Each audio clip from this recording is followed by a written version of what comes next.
Good evening, Facebook family. Welcome to another episode of Marriage Mondays with Nick and Trina Brinson. And tonight we're going to talk about uh, thinking through obstacles. Thinking through obstacles. That's what we're going to do. We're going to think through these obstacles. Now I know that. I don't know why my wife laughing at me, but we're going to start by thinking about. See, it's too early to be acting up now. Go ahead, you're doing good. Keep going. So we just want to thank y'all for coming in with us tonight and just sharing this time with us as we give you some information that will hopefully help your marriage. And we just want to continue to do what thus says the Lord about Marriage Mondays and bringing you the information that He wants you to have as we research and get the information for you. So that's what we're here to do. So we represent Crown Kingdom Cultural Center. And welcome Alicia Mack for joining in with us. And as people are joining, or even if you're watching this as a recording, we encourage you to share it with someone who might appreciate the content, someone who wants their marriage to be better or just needs some encouragement. You can even use it as a tool to just to encourage people to think differently about marriage. But at any rate, we represent Crown Kingdom Cultural Center, and our objective is to reach couples within the body of Christ and to encourage others to come into the body of Christ even so that our marriages will represent Christ and that we are stronger believers through our marriage. We want our marriage to be a reflection of Christ's relationship with the church. And so we want to help you with practical issues.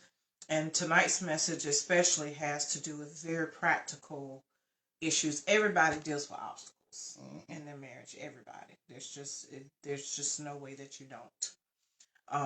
In any relationship that you have, there will be some challenges and some obstacles. But there is a way there are lots of ways to get through it. A lot of times we find that we focus on the problem more than the solution. Right. And so we end up at a stalemate or butting heads or whatever is an obstacle can sometimes even tear the relationship apart. Or if you have too many times in your marriage that you can't come to an agreement and you get into that pattern of always being disagreeable, that's not what you want. No. You want to dispel that. So we want to give you some tools tonight, a strategy in particular, to help you think through those obstacles that you will face. Mm-hmm. So if you all will go ahead and share this this video with others to go ahead and get it out there to people. If you're in any marriage groups or groups for encouragement, we encourage you to go ahead and post it in the group because you never know how much you can help somebody with just one video, one message, just a little bit of encouragement. And so tonight we're going to start our message thinking through obstacles in marriage. I'll tell you a little story that we found online, and it's written by Lizzie Appleford. And we're just going to paraphrase the story. Adapt it. Okay. It's basically a story about a couple, Aaron and Jeremy. Aaron is spelled Erin as a female. We'll make sure we put that out there. And Aaron was planning for the week of groceries and dinner. So Aaron was frantically looking for a recipe of a shepherd's pie recipe. So her husband was noticing her franticness in the kitchen, and he decided to stop watching the game and to help her to find the recipe. But little note, Jeremy really didn't like the shepherd's pie. He didn't like it at all. So as in the process of looking for this recipe, and she was going through, because she's a person that loves to plan and loves to have things in order for the week.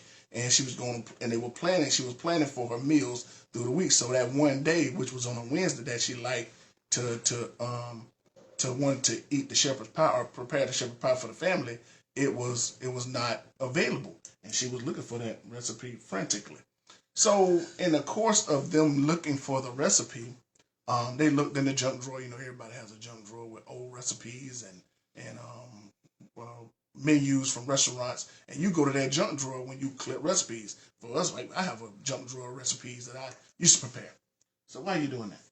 Anyway, so in the process of looking, her husband made a suggestion, instead of cooking the shepherd's pie, let's go to a restaurant, a place she'd been wanting to try. So this made a situation a lot better for her because she had that time filled for feeding the family. But Jeremy really didn't like the recipe, and he kind of knew where the recipe was without looking for it really diligently like she was. So in the course of that, instead of, trying to come up with, or instead of that, she came up with a way to compromise and help the situation out because she couldn't find her recipe, therefore using a thinking mode or thinking to overcome an obstacle, which he knew if his wife didn't have a situation to fill that area of that night of cooking, that it would be a problem for her. And he did not want that to be a problem for her, even though he did not like that recipe. So he made a suggestion, we'll just go out and eat. And that made everything better. She was happy for it, and she went on about her business. So tonight, hopefully that story will make sense to you about thinking through your obstacles while in marriage. Thinking through obstacles while married. Using your thought process to get through obstacles in your marriage. And basically tonight's lesson comes from, our bishop who wrote the book, Great Thinking, The Bridge to Successful Living.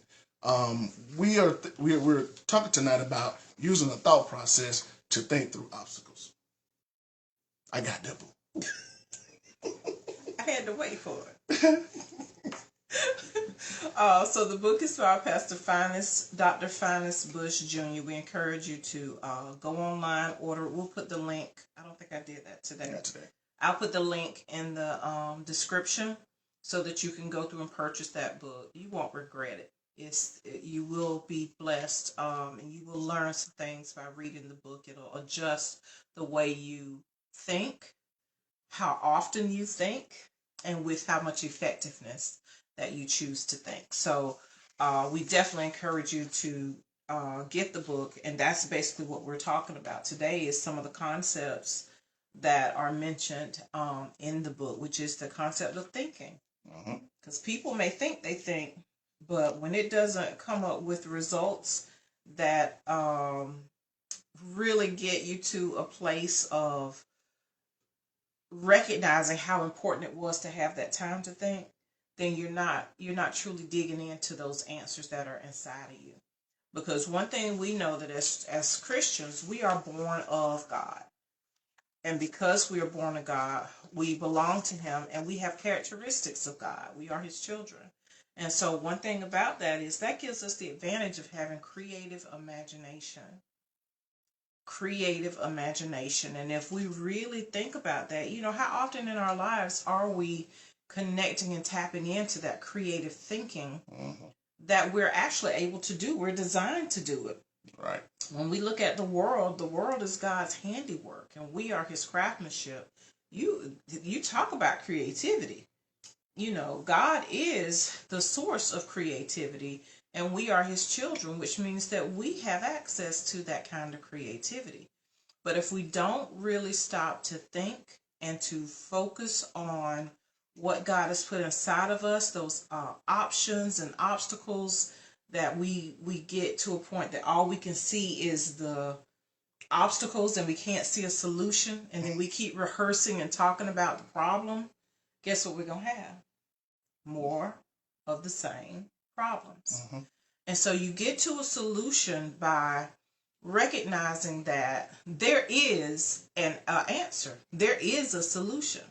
And when you know that there is a solution for when you reach a stalemate or impasse to where the two of you can't seem to come into agreement or you can't seem to see a path forward, that's the time for you individually to spend some time thinking. Of course, you always want to start with prayer, but there's a difference in having time with prayer and having time to think. It's not one and the same. Prayer time, that goes without, or it goes with emphasis. I can't say it goes without saying because I don't think all Christians really delve into that. Right. So you definitely want to have that prayer time and that connection with God. But then you want to carve out some time in your daily schedule to where you can actually just sit in silence. No books, no music, no TV, no other people around, just you and some silence. Yeah, and Bishop was talking to us about this, and what I want to pull from is where he said that, when you're in the process of thinking, you got to cut out all distractions. Yeah. That's the reason you can't maximize your creative process, is because you got a creative thought that may come. But then on the other side, you got all these other thoughts that come, those distractions, that familiarity, those habits, those experiences you had that'll tell you that creative thought you just had won't work because you're thinking it hasn't worked before. And he used the example in the Bible says that Jesus told us that we can move mountains. Right. But, we can say that, but I don't know anybody that has ever moved a mountain, because in your mind, you're thinking, that's a lot of rocks. That's a big old mountain. If you've ever been to the mountains, that's a mighty nice sized piece of craftsmanship God put over there. And in your mind, you're thinking, I can't move that. But you just told yourself you couldn't do it. So now in your creative mind, you just discredited everything that your creative mind and your imagination can do because of what you think you can do. So always be in the mindset to I'm going to use what God says, and you got to practice that, and you got to block out all that other stuff that's cluttering your imagination and your mind in order to do things that will allow you to be the creative person you've been created to be. Mm-hmm. So it's an interesting topic. It seems so simple just to spend time to think, but it's really a little more difficult than it seems if you're not accustomed to thinking continuously for a long period of time. Because I think a lot of us, we think to come up with solutions, but at least for me, a lot of the times it comes after, spending time with God, praising, worshiping God, and God gives you, or studying the Word of God, or praying, and God can give insight and wisdom. Or sometimes if I'm thinking about the challenges that I have ahead, I may be driving and thinking. But to really just sit and not do anything other than to think and focus on solutions, it's a little harder than it seems on the surface when you're not accustomed to doing it. Oh yeah. So, and that, Jamie, that's exactly what Bishop Bush has been teaching us, is that that you have to learn to clear your mind, and the way you clear your mind is to shut down everything else intentionally. You don't even need to have your cell phone in the same room, if you ask me, because that's the biggest distractor. Can be. But truly be dedicated to sitting, thinking, clearing your mind, and focusing in on solutions. Not focusing in on the problems, but to focus in on solutions. And you will be amazed at how your thoughts, because your mind gravitates towards solutions and creativity. But like you said, too often we shut it down, thinking about what has been, what we're familiar with, what's the history behind this, what other obstacles have I seen other people go through, and it didn't work for them. Right. So why is it going to work for me? It's that negative thinking and shutting down the creativity instead of thinking through those creative thoughts. Even if the initial thought that comes is something outlandish that a knee-jerk response would be, oh, that's too big, that's too much, I don't even know how to get that. Don't even let those negative thoughts come in. But if you really think about what you want the outcome to be, and then you allow your mind to help you to get to that outcome, right, instead of focusing on what all obstacles are there.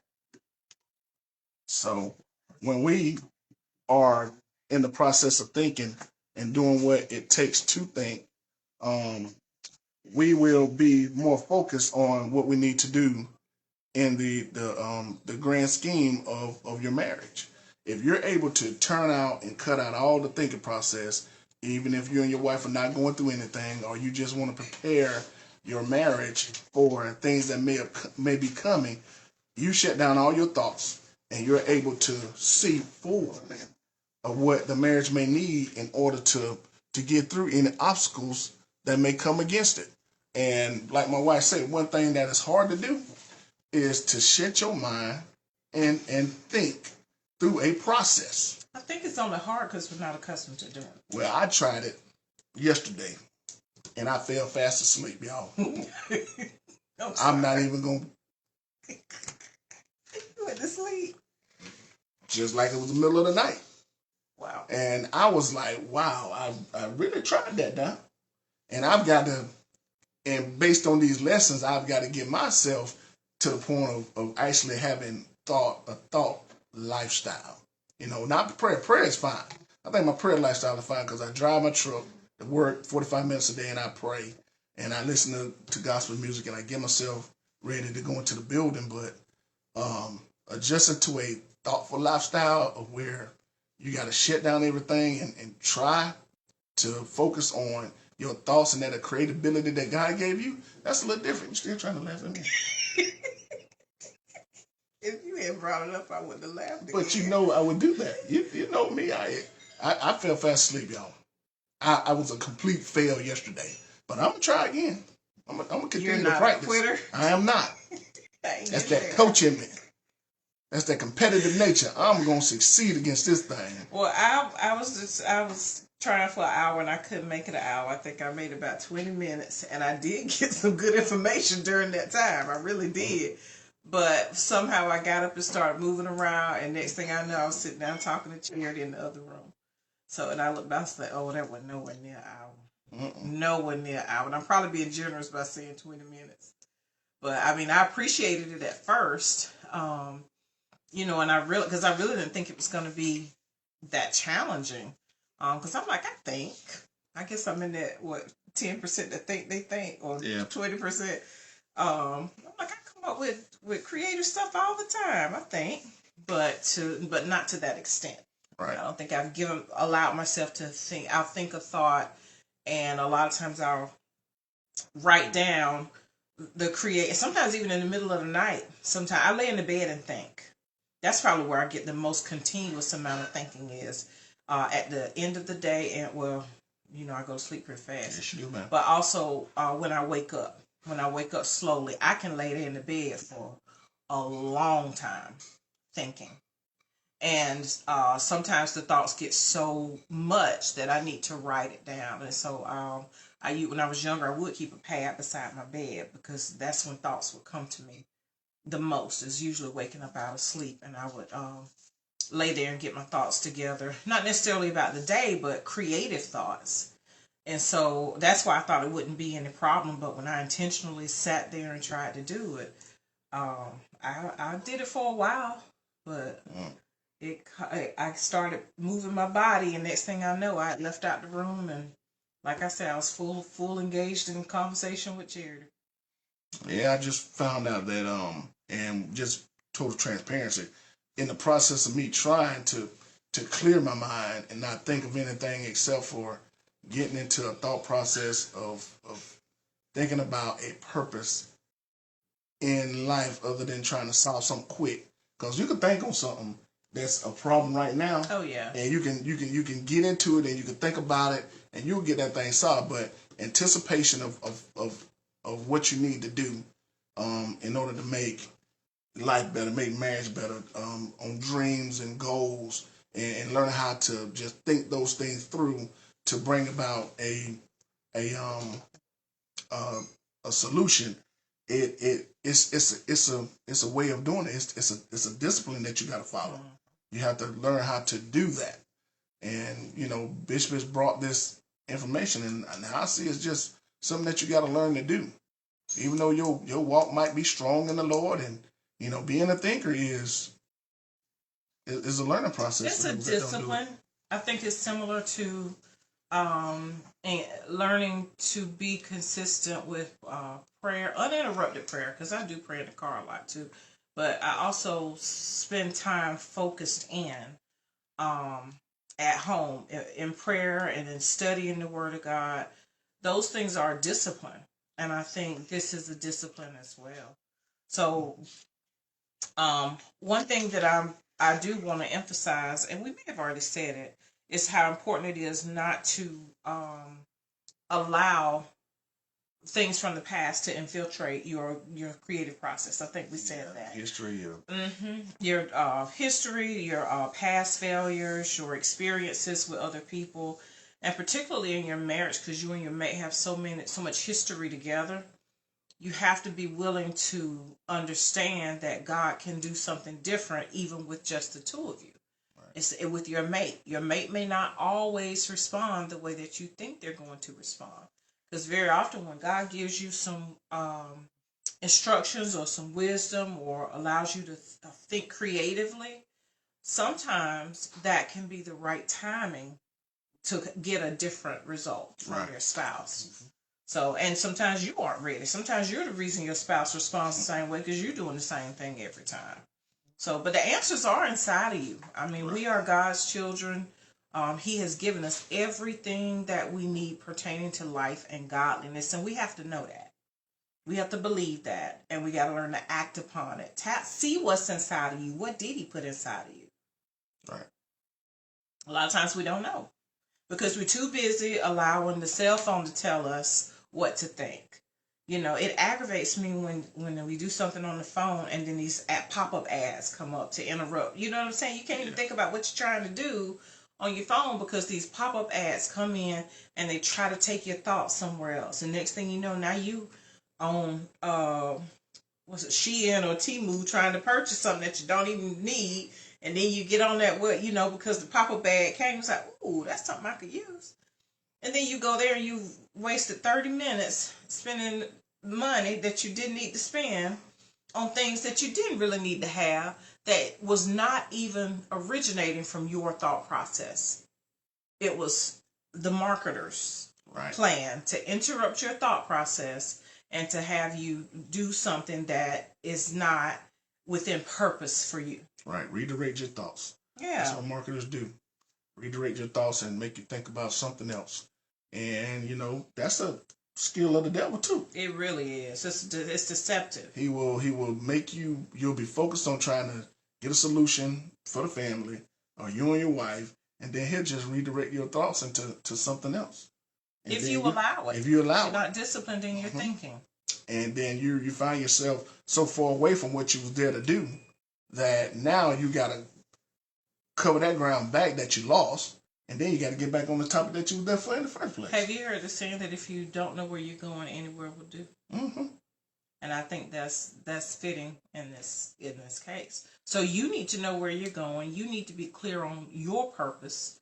You need to be clear on what your gifts and talents are and what your assignment is, individually and as a couple. Right. Because your individual assignment plays into your couple assignment.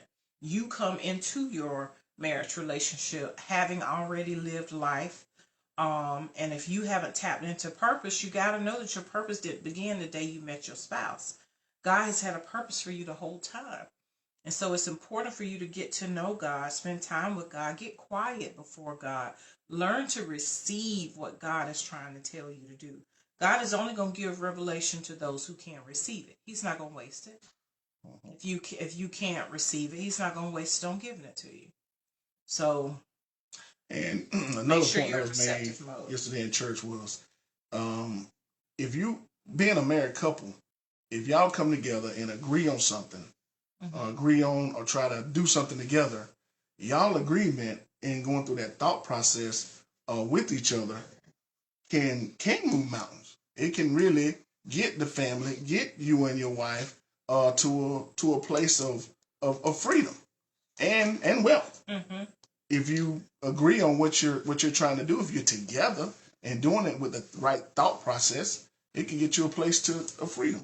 It can, and we have to recognize too, not to get so hung up on that term about moving mountains, because how much good is it going to do you in life for a physical mountain to move? So you got to recognize that God's not going to have you doing stuff just for the sake of doing things. That mountain in your life might be those financial obstacles that you might face that prevent you from moving in purpose. If you and your spouse are clear about what your purpose is and it looks to be something too big for you to do, well, that's just the kind of situation that God is ready to help you with. So He's got to get you there, get you ready, get you on that page. So that might be the mountain that you have to move. So, don't get hung up on the literal sometimes, because God he don't really function like that as far as just doing something for the heck of it, for the sake of doing it. He always has purpose. Right. There has to be a purpose in moving. Right. And so the mountain in your life can be whatever that obstacle is that seems insurmountable, too big for you. And it probably is too big for you, because that's why you need God. That's why you need faith.